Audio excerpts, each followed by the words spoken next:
Hey guys, I am Big and Scary. I'm bringing you another StarCraft 2 replay, this time featuring in our bottom left corner, Mykal, our red Zerg. He is in high diamond, low masters, one way or another, getting ready to move up in the league, or recently in masters, something like that. FXObulgogi is our opponent, the blue Terran. He is in the top right corner, and we are on Daybreak. Daybreak and in the ladder, no less. On the ladder, ZVT, a very fun game to watch. I just got finished casting another game featuring Mykal, where he fast expanded, blew through the front door with a bunch of roaches and banelings. It was very fun. You should watch that unless you came directly from there to here, because then don't, unless you have a very rare memory disorder where you don't remember stuff. Then you can watch it again. Then you have my permission. We'll see if Mykal switches it up, maybe goes for another one. The last game was against Terran, so similar build order, similar opponent. It really will depend on what FXO decides to do, because, Zerg's very reactionary. It does require the opponent to do something before you choose exactly what to do. You can be cautious. You can throw down that 15 pool. You can be very safe and get your roaches whenever you really don't know what your opponent's getting, but it leaves you very vulnerable whenever you have no idea what your opponent's doing. It requires a lot of scouting, and we can see that scouting's coming out in the form of 2 overlords and still no drone coming out of him just yet. But we're at the 15 supply mark, so we're going to see something happen very shortly, and with the 200 minerals saved up, it looks like he's going for a faster expansion. It'll be a 15 hatch just like last time, right before pool. We expect to see the pool follow shortly. Another drone's heading out for that scout, and it looks like the SCV that would be capable of shoring up the front door has decided to run right past it. And with the lowering of the supply depot, FXO just says, you know what, drone, just come on in, open doors. We got nothing to hide. We're not grabbing gas. There's no shenanigans here. We're good people. You're a good guy, FXO. You're a good guy. SCV is going to be scouting around too, because you know what, Zerg, same principle, open door policy. They're very Google-esque in how they handle public relations. It's come as you are. 17 pool followed by a very quick gas from Mykal. So FXO making a liar out of me. Oh no! Daybreak does have one of those longer pathways to the base. So yeah, you can do this sort of stuff where the barracks finishes and then the supply depot gets started immediately. On the other hand, Mykal does escape with the life of his drone, so he didn't lose anything, but more importantly, he didn't scout that there's still no gas being grabbed, and that would tell you that there's going to be an early expansion. Speaking of no gas, the SCV is flirting in and out. He's already scouted the first extractor as well as the pool, very late timing. Normally that would mean that Terran has the advantage that they want to push out and do some damage. But unfortunately, FXO hasn't spent any money on getting multiple barracks, so he's not going to have the force necessary to actually punish Zerg for the hubris of grabbing such an early base in such a late pool. And because of that, Zerg does have a nice economic advantage in the form of 1 extra drone, but he's also got quite a lot of extra gas because he grabbed that gas so very quickly, and we're probably going to see an early speed as well as maybe some early tech. Only time will tell. Drone's going to be scouting this expansion. He's just within range to see maybe if a CC goes down, maybe he'll need to scoot a little to the left. Regardless, if he does scoot too far to the left, he'll see the bunker, and you've got to expect that this command center is coming shortly. You haven't seen anything come out of the base just yet. You did not get in and scout the gas, so you don't know 100%, but so I guess you don't know. I don't know. Mykal is in a bit of an awkward state. He doesn't really has no idea what's going on inside the main base. I would have suicided an overlord, but I'm not in masters, so who's to say what the right call is? This is a good call. Always a good call to get lair up. A very nice play here, getting the lair and protecting it with the single spy. His economy is going to be a little bit stunted because of that, but it's going to pay off major dividends later on. It looks like, unfortunately, the drone did die. Hopefully it's scouted.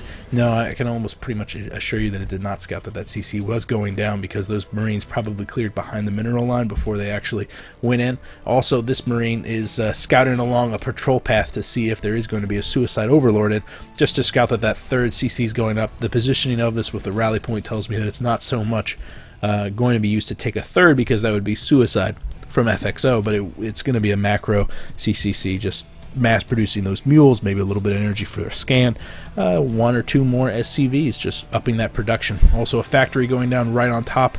Ooh, 2 factories actually. 2 factories, so some heavy mech play coming out of FXO.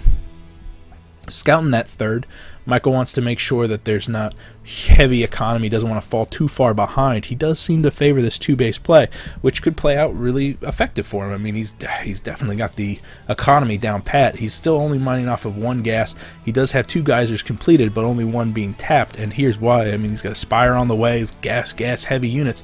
Needs to start mining from these extractors very quickly. Still no metabolic boost. Usually the Zerglings are used to really keep the Terran at bay, buying you enough time to get those Mutalisks out, and metabolic boost could really come in handy, especially with these very speedy Hellions getting out on the field. You need those surrounds. You need to be able to take advantage of even a momentary weakness of those Hellions, and so that metabolic boost could really save him. It looks like he's bought enough time, though. I mean, the Spire is finishing, so we'll see. Oh, he's got enough gas for 3, maybe 4 mutas to come out, and those 3 mutas are not going to be enough to deal with all these Hellions before they reach the front door. But remember, we do have static defenses up, 2 spines on the low ground. Still no Queen's positioned on the ramp yet, but he hasn't scouted those Hellions just yet. It looks like they're flirting around. Maybe this Overlord did take a peek.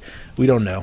Tech lab going up on the factory. It is mass producing Hellions, but it's also, you know, researching that blue flame. So these Hellions are going to be very, very effective if they can sneak in, maybe hit Mykal's third once it gets saturated. Unfortunately, the timing of the Hellions is they're going to hit that third before it gets saturated by anything, unless Mykal sends them over super early. And also, because that third is there, it's going to take just a little bit of damage from the non-blue flame Hellions. It's going to give Mykal enough time to react, if he reacts appropriately, throwing down that larva inject, and not repositioning the Queen. I would have expected him to reposition it over on the ramp. Also needs to get that creep spread going on so that those Queens can reposition very quickly. Oh, and you know what? Never mind. I stand corrected. That Evo Chamber, I thought it was a spine girl. I had it collect and everything. Evo Chamber is going to be blocking that ramp, and the Queen on hold position, even injecting that larva, would prevent those Hellions from going anywhere near that ramp except all the way around, and they would have been just cut to pieces by the Zerglings repositioning. Still no boost on the Zerglings. They're still going to be very, very slow. However, they'll be very powerful in a couple seconds with the 1-1 finishing, and the Infestor Pit also popping out. A couple mutas did manage to make it into the base. We can see that Resources Lost tab not showing too much damage done, but the economy is still heavily favoring Mykal, especially because he's managed to take that third, and those Hellions really didn't do any damage. There's a lot of Hellions out on the field right now, and they're not doing a lot of damage. Unfortunately, the number of Mutalisks isn't to the point where they can really decimate a probe line in just a couple of seconds, so they have to be very, very careful, especially with the missile turret being able to pick them off very quickly. If there's even a minor misclick with one of them with only 14 health, it looks like they're going to have to pull back. And honestly, Mykal just doesn't have the gas income to finance this war just yet. It looks like he's taking that third specifically to get that gas, but it looked like he grabbed the Spire just a little bit prematurely, and maybe he could have been mining off of the geysers before that Spire finished so he could get more of those units out. But he does have a hive on the way, and that hive means we'll probably see a greater Spire since that tech is already in position, and Broodlords fix every problem. There's seriously no problem that Broodlords cannot fix. They're very good at algebra. And these Hellions are moving out, and this could be a very serious problem that Broodlords cannot fix because they're not on the map yet, but give them time. Give them time. A lot of Zerglings on the way too, and they're not going to be very effective against these Hellions. However, 6 more Infestors will be hitting the field very shortly. One's already in position but does not have enough energy for a fungal growth, which would absolutely ravage this ball of Hellions. You can see them one-shotting that Infestor. This Queen's got to be very careful. She's going to be picked down too. Another Infestor popping out. The Pathogen Glands is done. It does have enough for a fungal. Holding off on the fungal from this guy just so that the Hellions push in range of the spines, and the spines make very, very short work of that huge and intimidating ball of Hellions. I mean, we're down to 2,100, over 800 units lost. That was absolutely fantastic because Mykal, he wasted a little bit of money on those Mutalisks, really didn't do a lot of damage with them, and that's one of the snares of Mutalisks. They're so good at harassment, but they're a very difficult trap to escape, and that was exactly what he needed to escape, that he's really equalized the playing field. Those Hellions are not nearly as intimidating now that their number has been stunted so much, and he's going to know that they're out there. He's got static defenses at his home base, and he's mass producing those Infestors, and their fungal growths are really going to just decimate their numbers if he's not careful with those Hellions and allows them to get bunched up. We can see the 2/2 on the way, +1 range as well for Zerg, and the 1/1 is done for the weapons, but on the way for the armor. Greater Spire also being built, and Stim just now beginning to be added into the mix. It looks like we're going to see a more traditional Marine and tank build coming out of FXO. He's got plenty of infrastructure back at home in the form of factories, but this factory really needs a tech lab on it now. He needs more siege tanks out, less Hellions. I think, yeah, those Hellions are going to be very effective against these Zerglings, but once that Greater Spire gets done, he's going to need the anti-air in the form of those Marines, and the siege tanks will be more effective in conjunction with those Marines. It's not quite Brood Warrior yet. I mean, the Heart of the Swarm yet. He needs to have those Battle Hellions, really, and I think that that's a combination we're going to see shortly, is Battle Hellions with Marines and being healed by the Medivacs. That could be pretty cool, especially if they find a way to speed up the Battle Hellions. I don't know. I'm not here to talk about that. I'm here to talk about this game. It looks like the speed is still not done on these Zerglings. Adrenal Gland is underway. The +2, wow, Glue Constitution, just massive amount of research going on for both players, really. I mean, he's working on the infrastructure back at home. FXO is getting the starport out, probably to get out a handful of... He's switching over to mech, is what he's doing. He needs to get another starport, I think, and then use one of the reactors on the barracks to support a massive number of medevacs. Go into a bit more of a harassment sort of build, because in a straight-on battle, I think he's going to run into quite a bit of trouble. Massive amount of Zerglings are moving out. They have to be very careful about these siege tanks, which will absolutely ravage their numbers. If the Zerglings aren't careful, they're being supported by just a throwaway number of Mutalisks. They're basically wasted units right now. Really just need to go in and free up the supply, because Mykal's actually approaching max supply, and he's getting those Corruptors out on the field right now, so he's going to need plenty of supply to get out a lot of Broodlords. He also needs time. FXO is amassing a very large and intimidating army.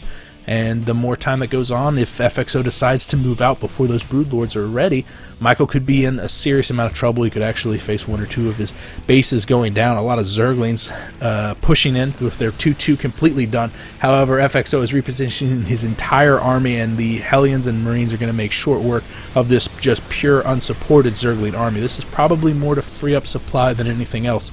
It's 140 over 200, a little bit premature to make that sort of sacrifice, but it was pretty effective. I mean, he did stunt the economy. He shut down this third completely from mining, 70 over 53 for the harvester count. Definitely effective. And he's also kept FXO contained, more importantly, buying himself some time to get out those units that he needs. But as time progresses, as FXO gets up the infrastructure that he needs, that Terran war machine is going to be kicking into overdrive. Here he is with that other starport, with that second reactor, getting out quite a lot of medevacs, none producing currently, but I think we're going to see some more added into this mix. Are there none out on the field? Still none out on the field. It's weird that he's gotten two of them capable of producing medevacs, but none coming out, because those medevacs do so much when you see this sort of force, because, you know, with Broodlords being able to throw away units, you need medevacs to make your Marines more cost effective, and also to buy time for the siege tanks to chew through the infestors, and also, you know, stimming and getting your Marines under those Broodlords are really the only way to kill them effectively. The fourth has been shut down from Mykal's standpoint. I mean, he's got a nice Zergling position there. Is going to make sure that whenever the Terran runs out of money, FXO is actually running out in his main base, and he's going to have to make something happen. And it looks like instead of taking another base, he's going to be moving out. Mykal's at 194, FXO at 163, but he's got a very intimidating force. Still missing those medevacs, and I think that's going to cost him in this coming fight. Hellions arriving first, heralding the advance of FXO. We don't see any reaction out of the main force from Mykal just yet. Moving in with those Zerglings, going to be swinging in from the south side. All these siege tanks are so very exposed right now. If those Zerglings suicided in, they'd be able to do quite a lot of damage. I don't know if you caught it, but the Zerglings that Mykal has out on the field now does have the speed, so they'd be able to close very, very quickly to this Terran force. 150 over 180 for Mykal's favor, technically, but he did just lose that base.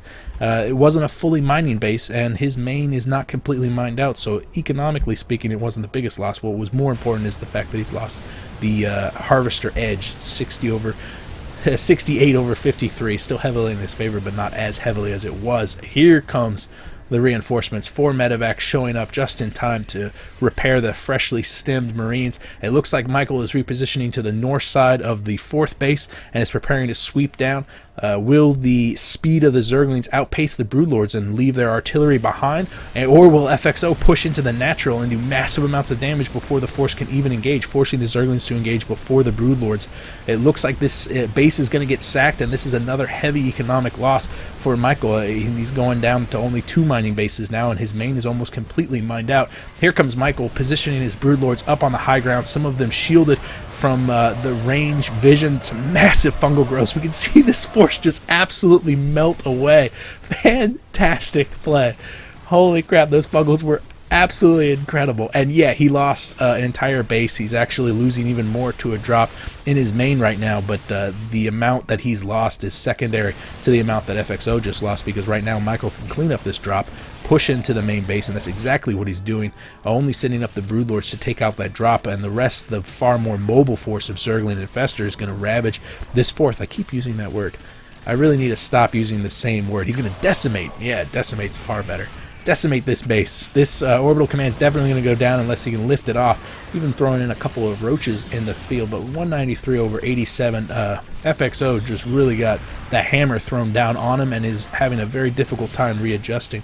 You can see that so many of these barracks are only producing 1 or 2 Marines at a time, 4 Marines coming out, but that force is not going to be enough to deal with this huge wave of Zerglings and roaches, which are just going to be hitting the front door in a couple seconds. FXO's got to tap out, and there's no shame in it. I mean, just the sheer number of Zergs sweeping into this base is enough for me to say, good game.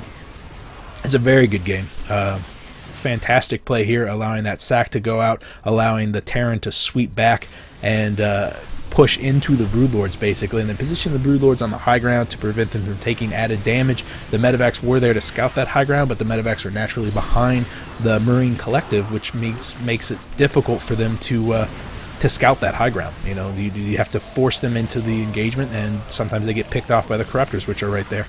The Infestors definitely doing their diligent. 28 over 197 supply. I think FXO is just banging his head against the keyboard because this is just bad news. Zerg Air has arrived, and that's the game. That is the game. That was a great game. Thank you, Mykal, for sending this replay. This was banging, and you guys are banging because you watch my replay. So if you guys have a game you want me to cast, you could PM me here or on Reddit. One way or another, I will see you guys later. I am Big and Scary. Bye.